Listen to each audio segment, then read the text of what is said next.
for the attorneys to chat with their clients, and I understand that we are ready to proceed. May I have appearances, please? Yeah, okay. Okay, I guess I should unmute. Nobody wants you to see this clip for some reason. I don't know why. So since this is a live stream, I can't just start over. I got to start from here. So since I was muted during that whole thing, don't worry about the defendant. I tried to play this clip earlier and it was clipped really badly. So I redid it, showing it again. And you don't have to worry about the defendant. It's just this lawyer. This lawyer is really upset because he has to read 7 pages. It's hard for him. So, let's help him breathe through it. Here we go. Lee Heiss, lawyer guardian ad litem. Ms. Naja Thomas, counsel for the department. Chelsea Pelham-Reeves on behalf of the department. Michael McFarland, representing father. Aaron Foote. Michael Brooks, I represent the mother, Mrs. Foote. Pamela Foote. All right, Chelsea, what did you say your last name was? Pelham-Reeves. Can you spell, please? Pelham space Reeve. Thank you. R-E-E-V? D-E. 3 E's? I'm sorry, R-E-E-V-E. So yes, 3 E's total. Okay. Thank you. All right. Got it. Okay. All right. As it relates to the preliminary hearing basics, gentlemen, I think we've been through this before because we are here on petition 2, but could you confirm whether or not we have each parent has received the petition, whether or not there's Native American heritage, other cases that may impact today's hearings? Client has received petition, no Native American heritage, no other cases. We are prepared to enter a plea. Have you received a copy of the petition? Yes, sir. Is there any Native American heritage? No, sir. What was the third one? What we're doing. And whether or not there are any other cases that could affect the custody. Are there any other Okay, from the first question, you guys maybe have a clue over which lawyer is going to have a problem later on? cases that would affect this case? Like in circuit court? I was going to say the only one would be Mikey's probation. The oldest boy is on probation for various criminal activities and has other criminal activity charges pending in juvenile court in Lenawee County. Very good. Your client has the right to admit or deny each of the allegations today, to seek placement of the children, and of course, the right to a jury trial or a trial by the bench. How would you like to proceed? You want me to answer first? Yes. I cannot answer this so-called petition. I believe it's Michigan Court Rule 2.111 on pleadings that says these things are supposed to be clear and concise. This is 7 pages long, 7. single spaced. Oh my God. To at least look at this page. That is nothing that is clear and concise. Outrageous. I cannot sit down with my client and discuss it intelligently and get an admission or denial to a copy of War and Peace. Most of what's in this thing is not even admissible because it's hearsay. If Sarah Harvey intends to write these petitions herself, she has got to comply with the court rules. That isn't even in the ballpark of what a complaint is supposed to be like. I can't answer it. She cannot respond to it. It does seem as though there may be some difficulty, Ms. Thomas, with this particular petition, given the density of some of the paragraphs. The one that Mr. Brooks held up is really, you couldn't probably see it from where you're sitting, but one paragraph alone took up more than 50% of the space on the page. It's paragraph 7B. So I think the question is, as far as admissions and denials, I would have to potentially go sentence by sentence rather than line by line. Another question that he's answering. Would you like me to read this into the record? Yes, Your please. Honor, I just want to clarify, we've already had a preliminary. We are here today for a pretrial and an order of an entering disposition. And the I could do petitions are. that if I had, excuse me. I'm There's sorry. I thought we had a new petition too. was the one that we're here for pretrial and dispo. All right. I could do that with a pleading that follows the court rules.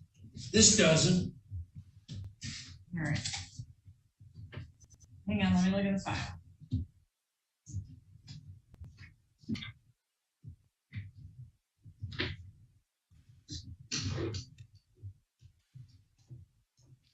We have had a prelim on, our initial prelim, I should say, was September 8th.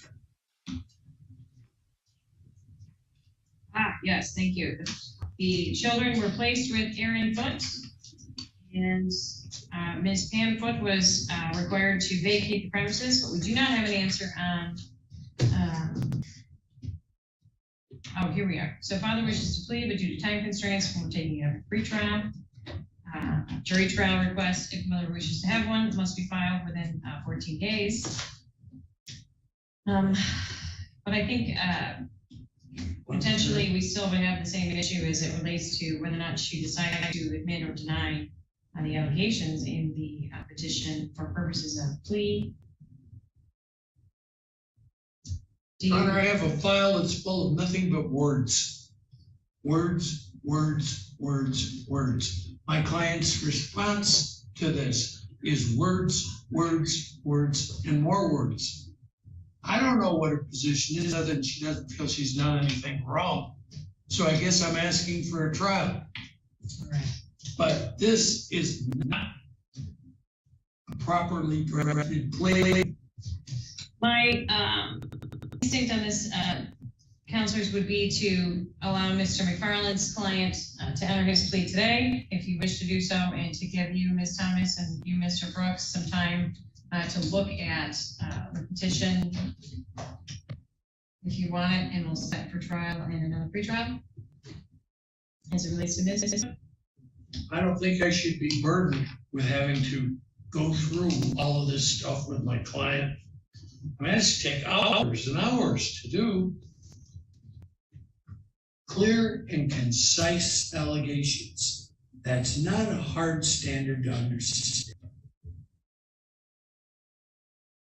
Well, I'm not sure that that court rule in particular applies to our cases. If you want to refer to the court rules about the application of other court rules in these types of cases, we can do that. Also, there's just the practical factor that our petitions are heard on an emergency basis, and oftentimes we're asking for ex parte relief.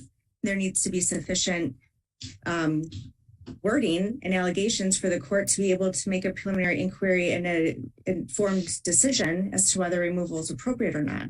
So we've gone through this several times, and I'm happy to look at it. But when we're trying to get the point across, it's often better to leave it as wordy, I guess, as it seems. So I'll leave it at that. I'm sympathetic to the Ms. Thomas is giving us. But the flip side of it is it has to be in some manageable format that I can respond to effectively and accurately with the court. And I can't do it with this case. It's too much. Well, why don't we table that for a few minutes? We'll come back to that, Mr. Brooks, because I think I'd like to have a sidebar on that issue, frankly. All right, any redirect? No, Your Honor. No request. Any other questions, Mr. Brooks? I do not. Thank you for your testimony. Thank You you. may return to your seat. Anyone else you'd like to hear from today, Ms. Thomas? No, Your Honor. That's why I cut out there. Okay, Mr. McFarland? No. Ms. Heiss? No witnesses today, thank you. Comments as it relates to the adjudication and disposition of Mr. Foote, Ms. Thomas? None, Your Honor.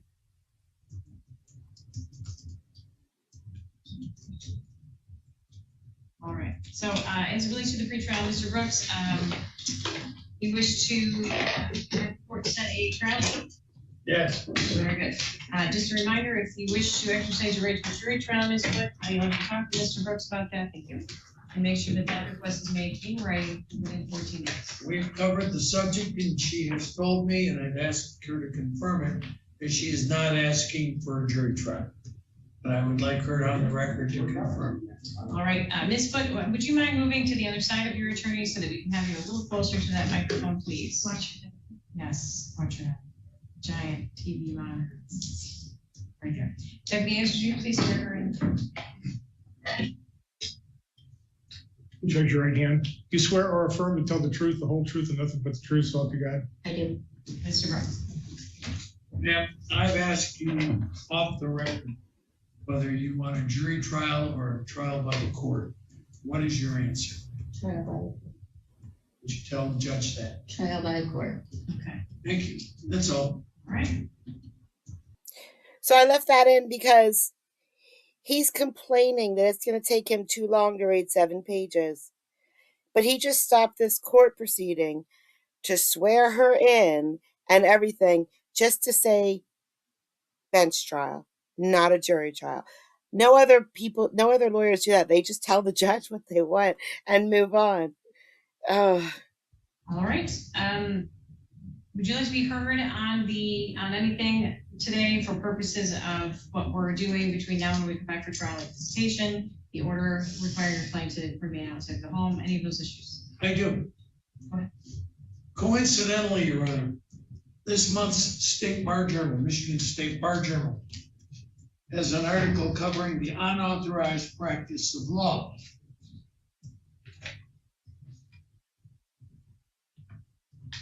According to the article, I have the obligation to file a formal complaint with the Michigan Supreme Court against anyone I think is guilty of doing that.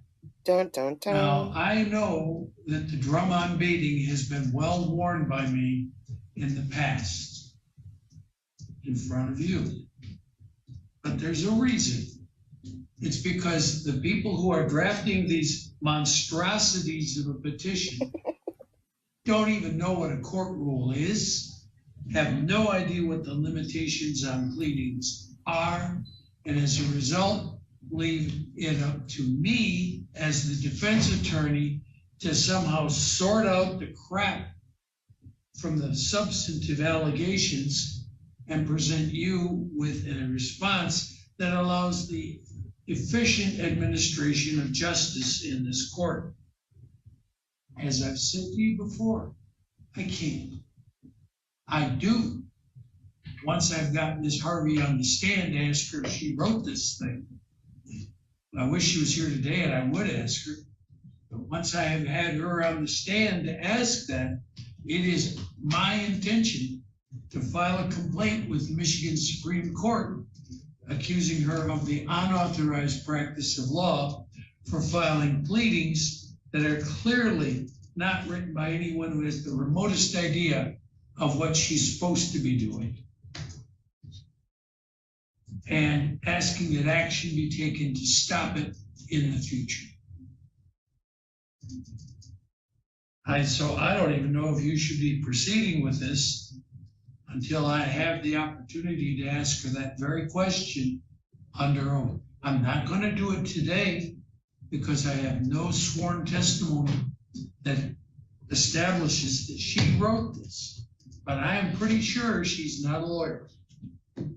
And I know of no exception under the court rules on pleadings that say, except in the cases of abuse and neglect, you got to follow the court rules. That's a lot of words. I don't think that exception exists. You got to follow the court rules. It's obvious to me that whoever wrote this has no idea what a court rule even is. Right, I would be happy to provide you a jury trial, or I'm sorry, a bench trial date as soon as possible. Ms. Thomas, do you think we should schedule a full day for this?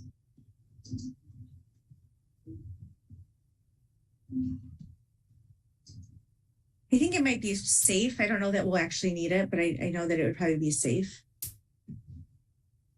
What would the court's position be if once I ask my question of Ms. Harvey, and as I anticipate, she answers it in the affirmative, that she drafted this legal pleading, which is now part of the official court record? What is the court's position when I advise the court that I intend to file a complaint against her for the unauthorized practice of the law? Because that's what's going to happen. I appreciate what you're asking me, Mr. Brooks, but my priority is to the children in the file. So I would, of course, not do anything to get in the way of what you need to do, but we would have to move forward with our proceedings regardless. Thank you.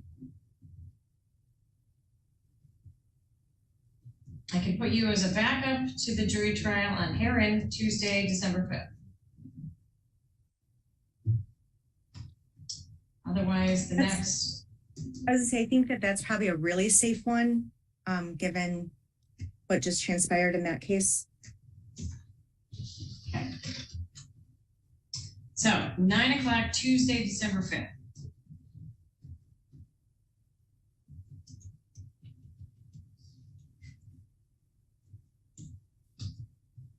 Nine o'clock on December 5th, 2023. Yes. And I will have this marked off for the entire day, Mr. Brooks. So I would ask you to do the same to make sure that we can get through it if we need it. I will invite, again, my only witness is going to be my client. What I have to demonstrate can only be demonstrated through her. All right, very well. Anything else you'd like addressed today for purposes of pre-trial? No. Ms. Thomas?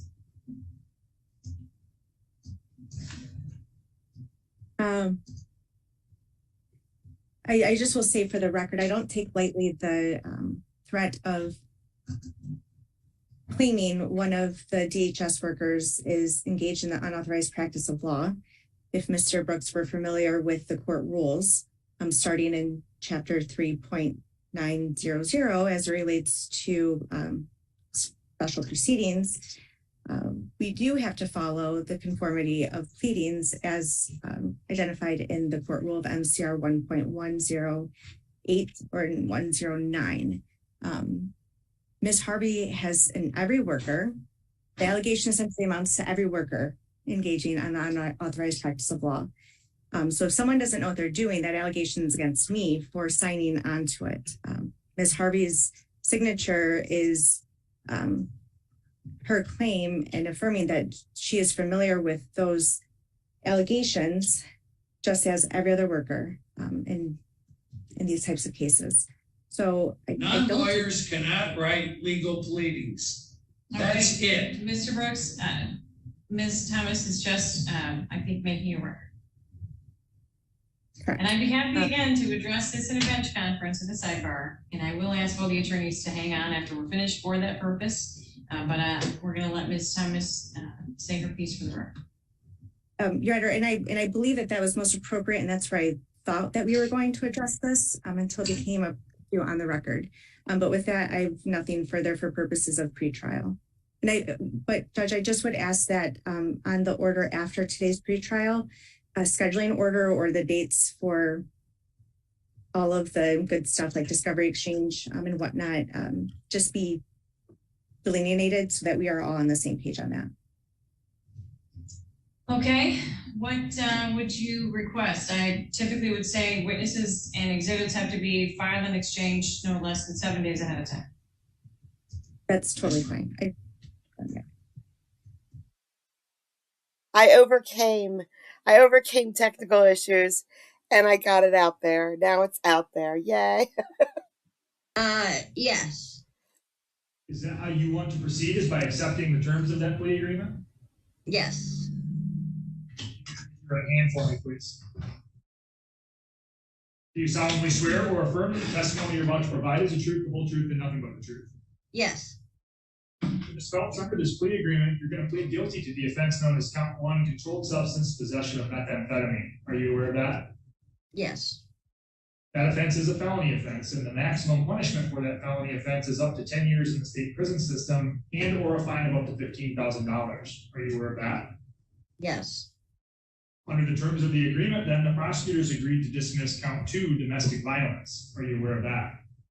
Yes. Understanding then the benefit of the plea agreement and having count 2 dismissed and the maximum penalty that you could face for possession of methamphetamine, how do you plead to the offense known as possession of methamphetamine? Guilty. If you plead guilty, you will no longer have any automatic right to appeal. Instead, following a guilty plea, all appeals are by leave granted. Are you aware of that? I don't know what that means. So if you were convicted in a jury trial, by example, you would have an automatic right to appeal. But if you plead guilty, you have limited appeal rights. What you have to do is ask the Court of Appeals for what's called leave to appeal. They could either grant that and your appeal would be heard, or they could deny it and your appeal would not be heard. Do you now understand? Yes. Also, by pleading guilty, you give up all of the current trial rights that you have. Those trial rights include the right to be tried by a jury of your peers, the right to be presumed innocent until you're proven guilty, and the right to have the prosecutor bear the burden of proving your guilt beyond a reasonable doubt.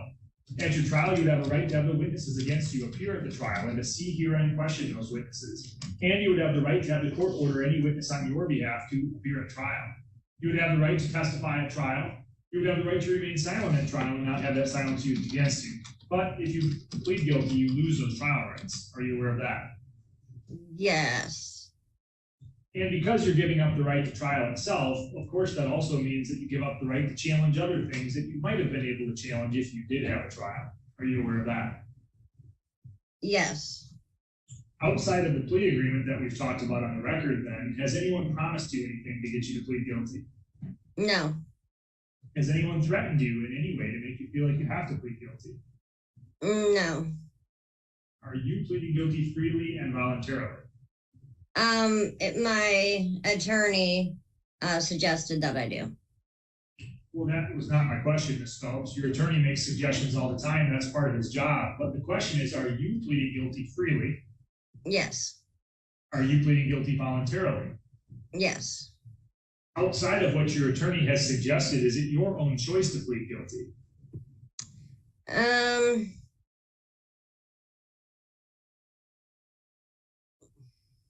Not really.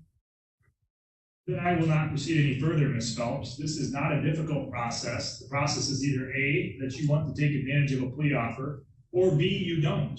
The effect of either one of those choices then has the next effect. If you plead guilty, I'll either accept it or I won't, and then I'll set the matter for sentencing. If you plead not guilty, I'm going to set the matter for a jury trial, and the jury trial will be for the jury to determine whether or not you are guilty of count 1 or count 2, more specifically whether the prosecutor can prove those things. So do you want me to set a jury trial then? No, I'll take the agreement. Is there a question in your mind about whether or not you should go forward? I really don't know. No. Again, your two options are starkly different. One is you accept the terms of a plea agreement, which is you plead guilty to the possession of methamphetamine and the prosecutor dismisses this domestic violence. If I accept that plea because I find there's enough evidence to accept it, then I would sentence you in about a month. The other option is you can deny the plea agreement and you could ask me to set the case for trial. If I set the case for trial, the jury will determine whether the prosecutor has proven each of the elements of each crime beyond a reasonable doubt. If they agree that the prosecutor has proven it, they'll find you guilty. If they believe the prosecutor is not. Just real quick, she has domestic violence and methamphetamine charges. So they're going to drop the domestic violence, which goes with you for the rest of your life if you get that. And she doesn't know what to do here. Not proving the elements, they'll find you not guilty. Do you have any questions about those differing options? No. How do you want to proceed? Guilty. Are you pleading guilty freely and voluntarily? Yes. Is it your choice to plead guilty? Yes. The prosecutor charges that this happened on or about May 6th of 2023. Does that sound accurate? Yes. On May 6th of 2023, were you present in Otsego County? Yes. Did you knowingly or intentionally possess the controlled substance methamphetamine on that date? No. Well, how should I find you guilty, Ms. Phelps, if you didn't knowingly or intentionally possess the substance that you're offering to plead guilty for? Because when the police officers came to the location, they found it. So. Did you know it was there? No. Did you have any access to it? No. The court denies your plea. I'm going to set this matter for a jury trial, Ms. Phelps. You either are guilty and you tell me that you're guilty, and that's fine, or you're not guilty. But you can't tell me that you want to take advantage of a plea agreement and then tell me you're not guilty. That's not the way a plea works. And so what I'm going to do is schedule the matter for a jury trial. I'm also going to set this matter for a follow-up status conference next month. Next month is going to be known as a final status conference and a plea cutoff. What that means is I'm going to give one more opportunity for you to talk with your attorney to see if there's any misunderstandings that can be clarified. If you want a trial, you should have a trial. If you want to take advantage of a plea offer, you should take advantage of a plea offer. But I'm not going to allow this to be in this situation where you tell me you want to take advantage of a plea offer and then tell me you're not guilty. That's not how it works. That's not how it will ever work. So I'm going to set the matter for a jury trial. But again, I'm going to set a final status conference and plea cutoff next month. That means, Ms. Phelps, if you want to take advantage of a plea next time we come into court, that's fine. But that will be the last time I will accept any plea offer. After that, we're just going to have the jury determine the issues. Do you have any questions about that, Ms. Phelps? No. Mr. Fenton, on behalf of the people, do you have any objection to the court's suggested course of action? No, Your Honor, but if I may, before we conclude, just to remind Ms. Phelps, I'm looking at the affidavit. She admitted using methamphetamine. Methamphetamine was found in plain view in the residence that she was at, and eventually she admitted that it was hers. So I'm not sure why she's having so much difficulty admitting those facts today, but apparently she's unwilling to do so, and hopefully she will be next time. Ms. Phelps, does the prosecutor's suggestions have any effect on how you want to proceed today, or should I instead continue to give you more time with your attorney? Then I'll plead guilty. I don't want you to plead guilty because you don't think you have any options. Again, you have two very different options. But if you are pleading guilty because you are guilty, then you need to tell me that you are guilty, because that's the only way I can accept the plea. So do you want to plead guilty? Yes. Do you want to plead guilty because you are guilty, or do you want to plead guilty because the prosecutor suggests that you are guilty?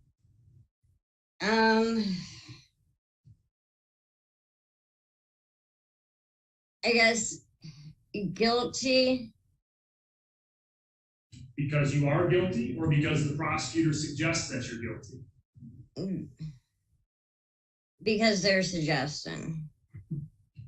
Well, that's not acceptable to me, Ms. Phelps, and nor will it ever be. The prosecutor appears to believe that he has a strong case against you. You should talk about that issue with your attorney and decide how you want to proceed.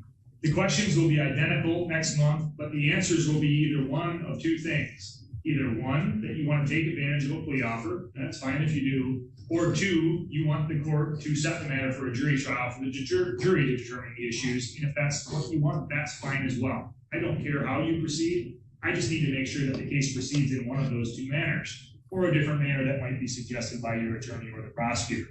But for now, that's what we're going to do. We're going to adjourn. I'm going to direct that you talk with your attorney so that he can clear up any misunderstandings you might have. And I'm going to ask that you be ready to proceed in one of those two manners when we return next month. Do you have any questions, Ms. Phelps? No. Mr. Gilo, in light of all that's happened so far, did you have any comment or suggestion for the court record today? Well, he has comments. Not at this time, Judge. You just can't say them. See you next month, Ms. Phelps. You'll join us the same way as you're joining us today. Okay, thank you. I come today in my own behalf. I have a case in front of me. 14 days. Hold on a second. Tell us your name. My name is Walter Ray Sean Perkins. I'm sure you're familiar with this. It's been started Tucson. And I'm coming. Walter Ray Sean Perkins. People on the case number Mr. Perkins. 2350. I'm correct, 464. Okay. Represented by Peter Smith. Well, what are you trying to do, Mr. Perkins? Because you're not on my docket for today. Well, I had called you after I had left, the day after I had came before. And you was wondering how I changed your number. Well, I changed your number to a friend of mine was a judge / also lawyer. And I called back down here because that day I was very upset, and I'm upset still. Oh, yeah, I told you, I can't talk to you. Okay. You can't call my personal line and expect me to talk to you about things. And all that, but I have a time limit that by law I do, to recant and take back my plea. What can we do for you, sir? I want to take my plea back and I want to go to trial. Okay. Now, however, if I gotta get appointed of a state appointed attorney or attorney, I would do that. I have no problem with But complying. just showing up here doesn't do it. You can't Well, just. I came, this is where it happened. You have to file legal documents to do those Okay, things. well, I'll file an attorney, so whatever I have to do, I'll go down there with the necessary forms, file for a motion to get back in front of you. But I want you to know the record as of the day. But we're not on the record because we don't have your case. Okay, whatever. My time limit is running out. I had a 14-day time here, so y'all not gonna throw a case and tell me that I have to just take the case. And I am counting. Sir, listen, I can't give you advice on this. I didn't give you advice. I said I was representing, even I know that wouldn't be a smart move. But sir, but you're gonna represent yourself. You're gonna have to figure out how to do that. And you just, I know how to do it. but you're not doing it by just showing up, telling me things and calling my phone. But you have to, do you understand? You take my plea back. I can't just do that. That's what I'm trying to tell you, sir. There's a process that you have to do. And you haven't done it. You just keep coming to court saying you want to. You have to follow the process. You have to file a motion and give notice to the prosecutor. No problem. You're not gonna make me out the problem with your prosecutor and that lawyer who told me and through that case. And I'm not going in the air community. I'm either going to take it in my own hands or it's going to be done with me. I'll do it. Oh my God. Sir, Don, go, he's with you too. I'm sorry? He needs to go with you too. Oh, okay.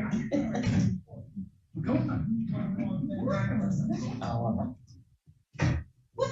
Somebody named us, he called my personal line. Yeah, I remember, yeah. That's of course this guy. Yeah. How did he get my number? And he starts telling me why he wants to take it back. And I'm like, so I can't talk to you about this. I can't. You just have to file something. Then he just shows up here today. Just what's going on? Just say things, right? It's freaking Monday. Stuff going. Is it called Monday? Make it people. Here is now, Judge. All right, yes, thank you. Thank you, Your Honor. Okay, we're on the record at file 21-20472-FH People versus Patrick Lee Skinner. We're here today for arraignment on a bench warrant. Sir, you are Patrick Lee Skinner? Yes, sir. Mr. Skinner, have you received a copy of the bench warrant? Yes, sir. The bench warrant alleges that you failed to appear for your sentencing hearing on September 28, 2023. The maximum penalty for a contempt of court is up to 93 days in jail or $7,500 in fines. You are entitled to have an attorney represent. Sorry. I forgot to tell you at the beginning of this clip. This is just an update. I don't know if you remember a couple clips ago, 4 or 5 videos ago, Underwood was Skinner's attorney, and he had so many problems with her, so he booted her off, and he asked this guy for a new counsel. So this is just a new charge, a different charge than we had just a couple days ago. You here today and with any other proceedings that we would have on this matter. If you can't afford an attorney, you can tell me that now, and I'd appoint one for you at public expense. Do you understand all that? Yes, sir. It appears that you already have the public defender's office representing you on the underlying case. Do you want them to represent you on the contempt as well? Yes, sir. All right, I'll appoint the public defender's office to represent you with respect to contempt. I'll put you in a breakout session with Ms. Underwood from the public defender's office. No, right now. hey, Judge, we've already removed Miss Underwood from my case one time because Mr. John Glazer was my attorney. All right. Okay, Mr. Skinner. I'm sorry, go ahead, Ms. Underwood. Mr. Glazer is Mr. Skinner's attorney. I don't know if we're going to be able to get a hold of him this morning. I was merely going to ascertain Mr. Skinner's condition and request that this matter be given a not guilty and set over until such time as Mr. Glazer could take care of it. All right, Mr. Skinner, you have any issue with that? No, sir. All right, so I will enter not guilty plea on behalf of Mr. Skinner.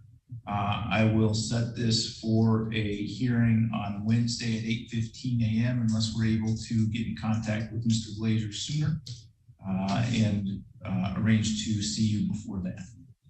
Okay, thank you. All right, so you're all set for now, Mr. Skinner. You can let the officer that's with you know that you're done with court for today.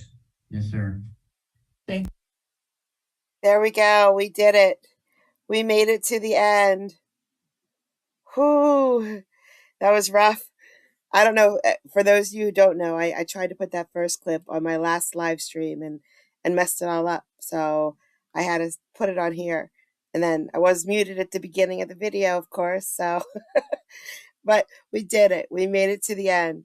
And I'm thankful. You guys, dip, have a good day. I'm going to try something real quick on a live stream since I can. It's just a test at the end that you guys don't have to sit here and watch. I just want to see if I can just play another video real quick. Oh, I can. You know what? It's only 2 minutes long. I might as well just play it.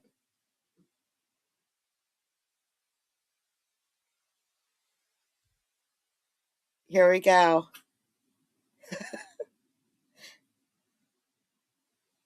For feeding me garbage that's that's not good to my vitality. I lost 1, 2, 3, 4 teeth.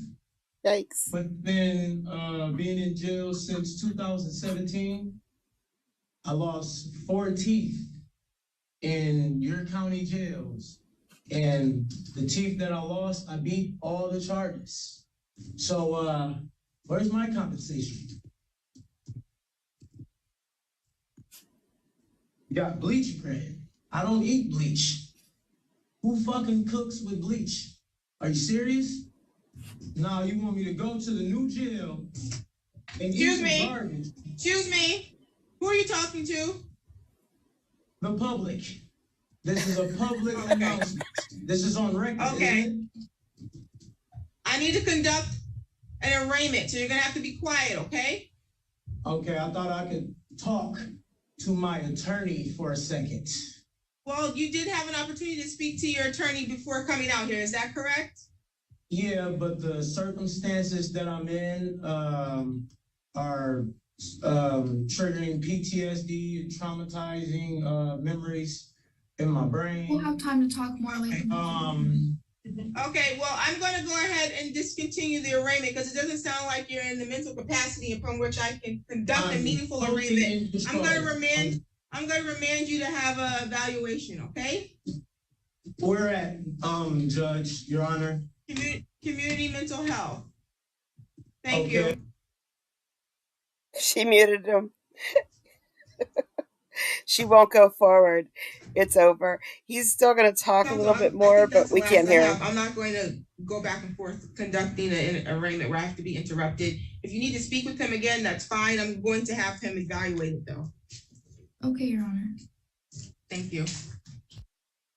You know, it's only fair that the cameras go into the evaluation room too. It's just fair. It's just for public. All right, guys. Thank you so much for coming out. You guys have a great day.